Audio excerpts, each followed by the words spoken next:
أنا لو من صواب وجهك تيخاف قالها سهم البين أن بالقلب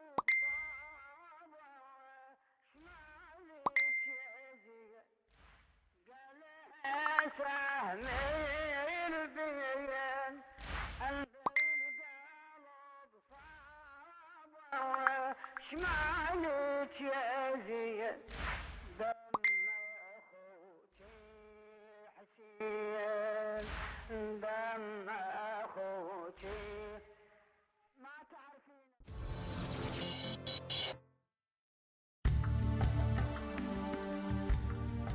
السلام عليكم متابعينا الكرام، عظم الله أجوركم بمصاب الإمام الحسين عليه السلام.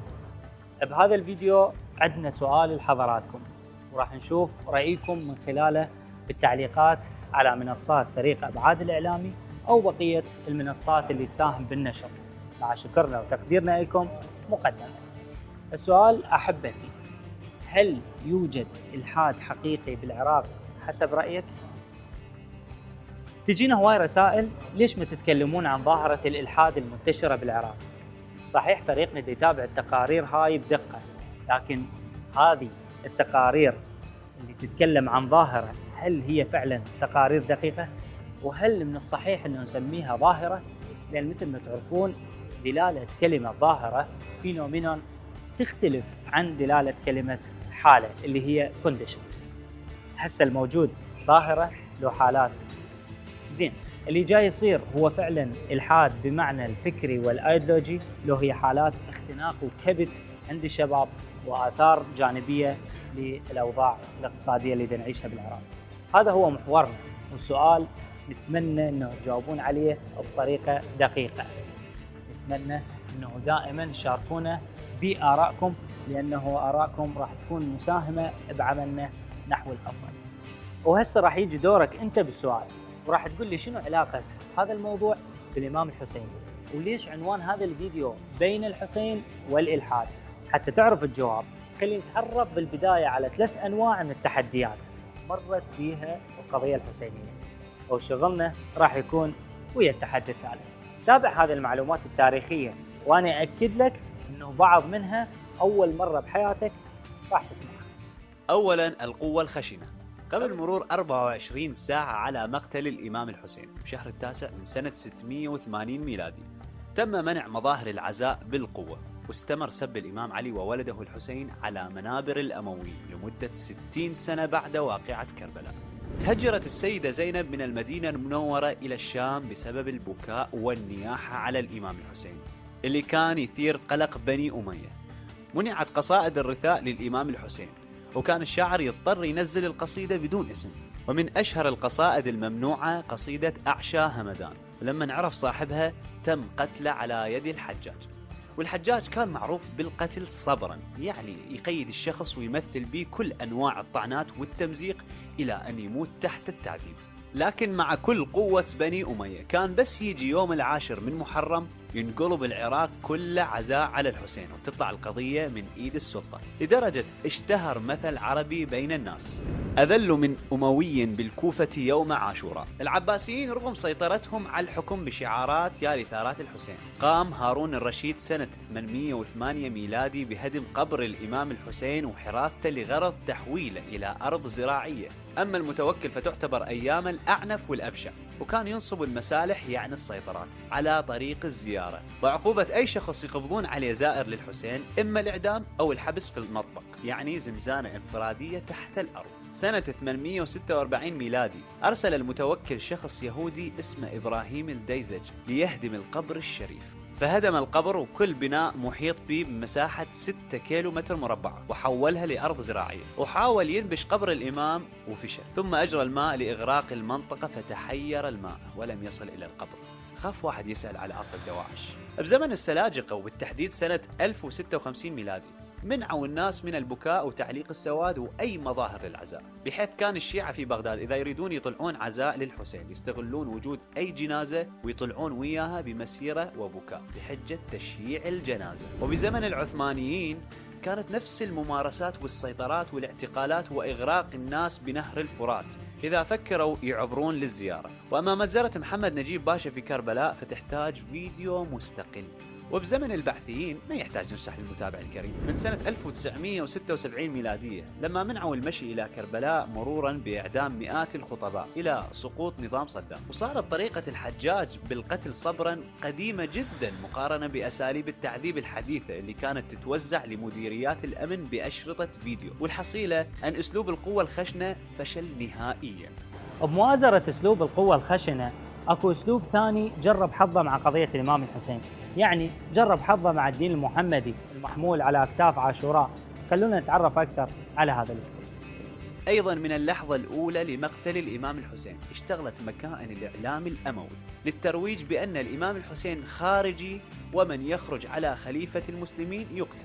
وحتى تنسى الناس فاجعة هذا اليوم اخترعت السلطة مجموعة أحاديث ونسبوها للنبي بأن يوم عاشوراء يوم فرح وسرور وأنه من أعياد المسلمين المباركة. وكانت حملات التسقيط الإعلامي جاهزة لأي واحد يحزن يوم عاشوراء ويتهمونه بأنه متخلف وعقله متحجر، إلى أن قال الشاعر الكميت الأسدي: ألم ترني في حب آل محمد أروح وأغدو خائفا أترقب، يشيرون بالأيدي إلي وقولهم ألا خاب هذا والمشيرون أخيب، وطائفة قد كفرتني بحبكم وطائفة قالوا مسيء ومذنب. ومن ذاك اليوم لليوم كانت محاولات مسح ذاكرة المجتمع تتلون بعدة أشكال. ممكن نجحت المحاولات في بلد مثل المغرب للأسف الشديد، والمساكين لحد الآن يحتفلون كل سنة بعيد اسمه بابا عاشوراء أكثر من احتفالات عيد الفطر والأضحى، وما يدرون شنو أصل هاي العادة ومنين اجت. لكن بالعراق مثل ما فشلت القوة الخشنة فشلت القوة الناعمة. السنة الماضية بزيارة الأربعينية قام فريقنا بتصوير مجموعة من الاستطلاعات والمقابلات وبعدة أماكن، من ضمنها زيارتنا الموكب العتبتين المقدستين على طريق نجف كربلاء، وهو مشروع التبليغ الحوزوي أثناء زيارة الأربعينية. وسجلنا هذا الحديث مع أحد الأشخاص المتعايشين للحرب الناعمة. إبراهيم خلف كان مدير أمن النجف وكان قاسياً، فسأله بعض الوجهاء فقال له: أنتم لماذا تصرون على مواجهة نشاط شعبي ديني هويته دينية صرفة، فلماذا أنتم مهتمون بهذا الموضوع وتخططون وجلسات وجمعيات الفلاحية تتخذ قرارات والمنظمات الحزبية وغير ذلك، ما هو السبب؟ فقال: الحقيقة أننا لاحظنا خلال السنوات الماضية، هذا كلام إبراهيم خلف مدير أمن النجف آنذاك، قال: لاحظنا أننا خلال السنة نقيم ندوات توجيهية وتثقيفية حسب ما هم يقولون، ندوات حزبية لجذب الشباب وجذب الناس لأفكار الحزب ومتبنياته. يقول: نجد استجابة نسبية فترة خلال السنة، لما يأتي موسم الأربعين نجد أن الأمور تنقلب رأسا على عقب، كل ذاك التأثير نجده يضيع وينتفي تماما. فنحن وجدنا بأنه هذا الموسم وهذه الزيارات عائق حقيقي أمام سيطرتنا على الشارع، ولذلك نحن نتعامل مع هذه المراسيم على أنها تحديات وليست مجرد مظاهر لا نرغب فيها.